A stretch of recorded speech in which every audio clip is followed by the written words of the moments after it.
नमस्कार, मेरा नाम है श्रेयसा और आप देख रहे हैं एक न्यूज 24। बिहार विधानसभा में एक बार फिर सियासी तापमान अपने चरम पर पहुंच गया जब नेता प्रतिपक्ष तेजस्वी यादव ने मुख्यमंत्री नीतीश कुमार और प्रधानमंत्री नरेंद्र मोदी को सीधे तौर पर घुसपैठ का जिम्मेदार ठहरा दिया। सदन में तेजस्वी ने विशेष मतदाता पुनर्निरीक्षण अभियान यानी कि special revision of voter list SIR को लेकर केंद्र और राज्य सरकार पर बड़ा हमला बोला है। तेजस्वी यादव ने कहा कि अगर बिहार में अवैध घुसपैठिए हैं तो इसके लिए सबसे पहले जवाबदेह नीतीश कुमार और नरेंद्र मोदी हैं। उन्होंने तंज कसते हुए कहा, आप 10 सालों से बिहार में शासन कर रहे हैं, आपने गृह विभाग, पुलिस प्रशासन सभी को नियंत्रण किया हुआ है, फिर अवैध घुसपैठ कैसे और क्यों हो रहा है? अगर हो रही है तो क्या यह आपकी नाकामी नहीं है? तेजस्वी के इस बयान से सत्ता पक्ष हिल गया। भाजपा विधायकों ने तुरंत विरोध जताया, लेकिन तेजस्वी बिना रुके बोलते रहे।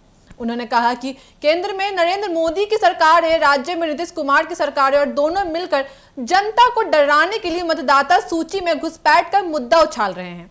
उन्होंने आरोप लगाया कि इस बहाने में सरकार बिहार की सामाजिक संरचना से छेड़छाड़ करना चाहती है। तेजस्वी यादव ने मतदाता सूची के विशेष पुनर्निरीक्षण अभियान SIR को साजिश का करार दिया है। उन्होंने सवाल उठाया है कि आखिर अचानक बिहार को ही इस तरह के विशेष अभियान की जरूरत क्यों पड़ गई? क्या केंद्र सरकार और चुनाव आयोग की नीयत साफ है?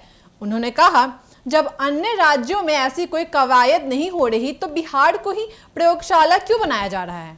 क्या यह जातीय संतुलन को बिगाड़ने की साजिश है? तेजस्वी ने कहा कि यह बयान दरअसल जातीय जनगणना और महागठबंधन की बढ़ती ताकत से घबराई भाजपा की चाल है।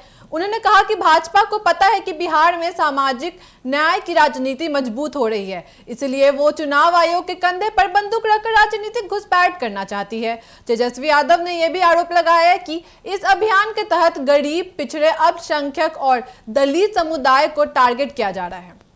उन्होंने कहा कि बूथ लेवल ऑफिस BLO को दबाव में लाया जा रहा है कि वो खास वर्ग के मतदाताओं की जांच करें और उनका नाम सूची से हटाएं। तेजस्वी ने नीतीश कुमार को भी नहीं छोड़ा। उन्होंने कहा कि एक वक्त था जब नीतीश खुद भाजपा के खिलाफ खड़े थे, लेकिन अब वे भाजपा की भाषा बोलने लगे हैं। उन्होंने नीतीश से पूछा कि क्या मुख्यमंत्री के नाते उन्हें इस अभियान पर कोई आपत्ति नहीं है। उन्होंने कहा, नीतीश जी, आप सामाजिक न्याय की राजनीति करने का दावा करते हैं, लेकिन आज आप चुपचाप भाजपा की चाल में शामिल हो गए हैं। क्या वाकई बिहार की आत्मा को समझते हैं? तेजस्वी यादव के इस भाषण के बाद सदन में जमकर हंगामा हुआ। सत्ता पक्ष के विधायक शोर मचाते रहे, लेकिन तेजस्वी अपने तेवरों पर कायम रहे। उन्होंने मांग की कि चुनाव आयोग को इस अभियान को तुरंत रोकना चाहिए और इस पर सदन में लंबी चर्चा होनी चाहिए। इस पूरे मामले पर भाजपा और जदयू नेताओं ने तेजस्वी पर पलटवार किया। भाजपा विधायक विजय कुमार सिन्हा ने कहा कि तेजस्वी वोट बैंक की राजनीति कर रहे हैं और कानून व्यवस्था के मुद्दे को भटका रहे हैं। वहीं जदयू नेताओं ने कहा कि यह अभियान चुनाव आयोग का है और सरकार इसमें कोई हस्तक्षेप नहीं कर रही। हालांकि तेजस्वी के तेवरों से यह साफ हो गया है कि विपक्ष इस मुद्दे को लेकर बिहार की राजनीति में एक बड़ा मोर्चा खोल चुका है। आने वाले दिनों में SIR यानी स्पेशल वोटर रिवीजन का मुद्दा बिहार की सियासत का नया हॉट बटन बनने जा रहा है। सवाल यही है कि क्या यह वाकई मतदाता सूची को साफ करने की कवायद है या इसके पीछे कोई और साजिश छिपी है? इसका जवाब आने वाले वक्त ही देगा, लेकिन फिलहाल बिहार की राजनीति में गर्मी तेज हो चुकी है और केंद्र सत्ता के खिलाफ तेजस्वी यादव ने टाल ठोक दिया है। ऐसी तमाम खबरों के लिए बने रहिए एक न्यूज 24 के साथ। दीजिएगा इजाजत। धन्यवाद।